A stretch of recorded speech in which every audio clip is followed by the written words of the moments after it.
Bonjour à tous, j'espère que vous allez tous bien, ici Teslafil. Ça fait longtemps que j'ai plus fait de vidéo, bon j'avais une bonne raison pour ça. Sur le mois de mai on avait le challenge à vélo de la Mel.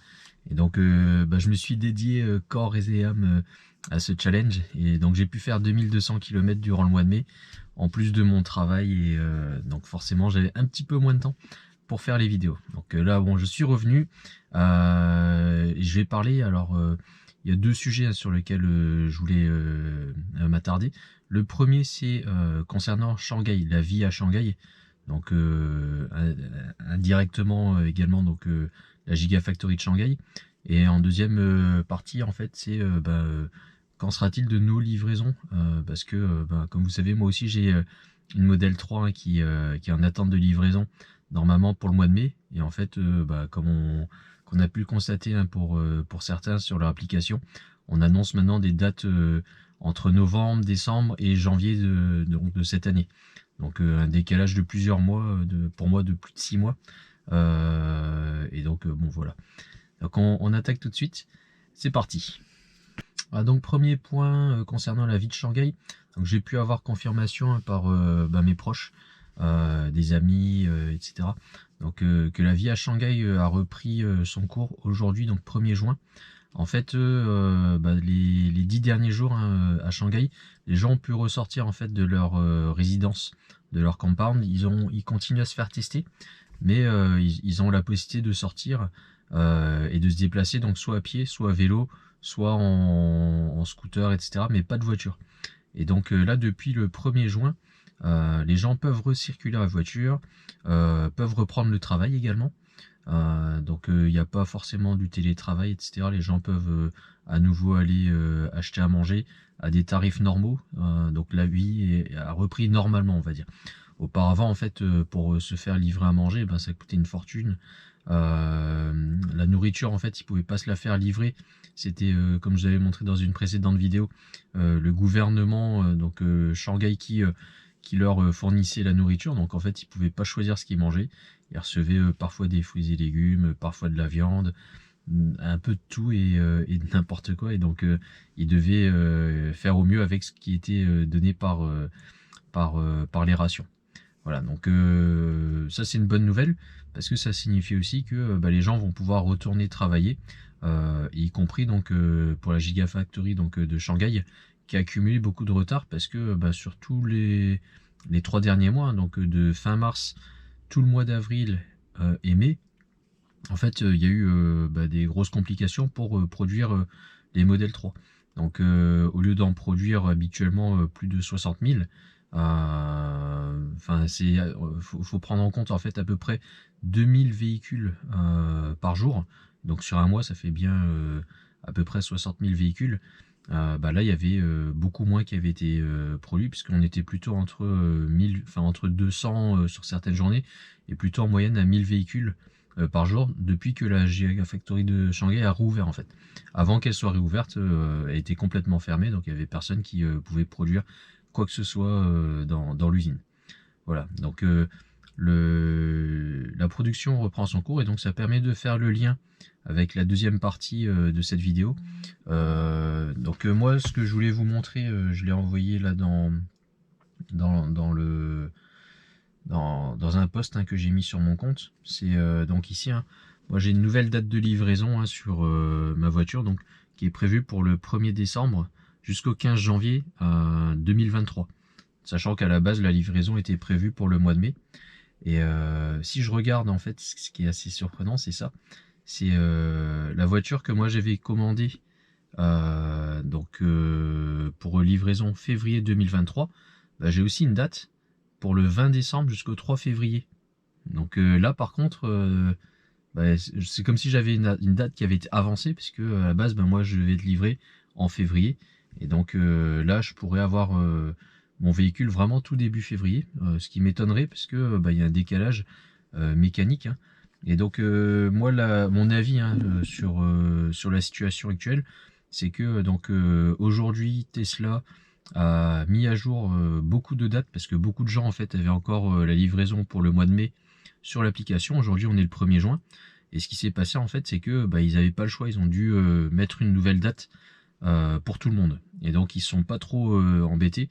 Ils ont dit on va mettre des dates à tout le monde, et puis comme ça tout le monde sera content. Et ils ont mis des dates lointaines. Donc là on a des livraisons là, pour moi ça serait 1er décembre. Il y a des gens qui ont un peu plus de chance, qui ont une date de livraison peut-être au mois de novembre, hein, 15 novembre jusqu'à fin décembre comme ça. Mais pour moi c'est pas la réalité. On aura, je suis quasiment sûr, des modifications, et ce sera plutôt des dates qui seront avancées, surtout pour les gens qui ont commandé en décembre, voire en janvier. Moi la mienne j'avais commandé le 25 décembre, et donc je pense que je l'aurai avant. Donc bon, on verra bien, l'avenir nous le dira, mais j'en suis quasiment convaincu, puisque l'usine là repart, malgré le fait que il y a des composants qui manquent. On voit à l'usine de Fremont, ils ont des pièces manquantes là pour charger la voiture, etc. Mais je pense qu'à Shanghai, on devrait avoir moins ce souci là en fait. Donc en tout cas on n'en a pas entendu parler pour l'instant, et donc c'est ce qui me fait dire que a priori on devrait l'avoir plus tôt. Donc moi j'espère avoir mon véhicule quand même. Alors si c'est pas le mois de juin, ça serait peut-être le mois d'août, voire le mois de septembre, sachant que fin septembre la prime passe de 6 000 € à 5 000 € en fait. C'est-à-dire que tant qu'on a passé la commande avant le 31 juin, je sais plus si c'est 30 ou 31 juin, 30 juin pardon, donc avant le 1er juillet, tant qu'on a passé la commande avant le 1er juillet et qu'on y livrait de la voiture avant le 30 septembre, on a droit à la prime donc de 6 000 €. Sauf que normalement ensuite ça passe à 5 000 €. On ne sait pas si le gouvernement français prolongera ou pas. Pour l'instant c'est pas le cas, et donc on aurait une baisse de 1 000 €. Donc voilà, donc tout ce qu'on peut faire là c'est croiser les doigts pour être livré avant le 30 septembre pour pouvoir bénéficier de cette prime. Je sais que vous êtes nombreux à me dire dans les commentaires, hein, que vous avez une voiture que vous avez déjà revendue, vous n'aviez pas prévu d'avoir un retard aussi grand en fait. Malheureusement en fait je pense qu'on va pas avoir le choix. Je pense que l'idéal là c'est vraiment de prendre une voiture en attendant, si vous avez déjà revendu la vôtre, ou si votre location longue durée vous devez la rendre. À ce moment là prenez une petite auto en attendant. Je pense qu'il y a des chances qu'on soit livré au mois d'août septembre, si vous étiez à la base si vous aviez une commande par exemple pour le mois de si vous aviez commandé en décembre 2021. Janvier je pense que c'est jouable aussi. Après si vous avez commandé en février sans option, là ça sera probablement plus tard, parce que comme on sait, hein, les voitures chez Tesla sont produites en fait par batch, et donc elles sont pas produites à la commande. Eux ils produisent tout type de véhicule, et puis ensuite s'il y a une configuration qui correspond à la commande, ils vous attribuent donc ce qu'on appelle un VIN, donc qui permet d'identifier la voiture, le numéro de série. Voilà. Donc ça c'est simplement mon avis. Est-ce qu'il est juste ou pas, je sais pas vous dire, hein, on verra bien. Mais ça me surprendrait en fait que là on l'a vu aujourd'hui en fait, il y a une grosse agitation aussi bien sur Facebook que sur des forums. Beaucoup de gens ont reçu donc un update sur ces dates, et donc aucune personne en fait n'a de délai de livraison sur le mois d'août et septembre, ce qui est bizarre parce que normalement on devrait avoir dans tous les cas une partie des gens qui devraient avoir une date sur ces jours-là. Donc on verra bien. On sait que les Tesla Advisor ont toujours très peu d'infos. Donc eux, tout ce qu'on leur dit et tout ce que eux nous renvoient en fait comme information, c'est que c'est pas un bug, c'est normal. Vous inquiétez pas, on fait le maximum. En fait, ils peuvent pas faire grand chose malheureusement. À leur niveau, eux, tout ce qu'ils peuvent faire en fait, c'est être dépendant de ce qui est décidé par les algorithmes Tesla. Donc les voitures aujourd'hui ne sont peut-être même pas produites. Certaines sont produites, mais le VIN en fait est attribué une fois que la voiture est dans le bateau et une fois qu'il passe le canal de Suez. Donc là actuellement on sait qu'il y a 4 bateaux en route en mer, hein, dans les océans. 4 qui vont arriver, donc c'est l'équivalent de à peu près 4000 à 5000 voitures, on va dire 4000 voitures par bateau, donc ça fait 16 000 voitures au total pour toute l'Europe sur ce trimestre. C'est peu par rapport à ce qu'on fait habituellement, parce que Tesla habituellement en Europe livre plus de 50 000, 60 000 véhicules à peu près, Et donc là, il y a forcément beaucoup moins qui ont été livrés. Et a priori, il n'y a pas de nouveau bateau pour l'instant qui a été affrété. Donc on verra bien, je vous tiens au courant.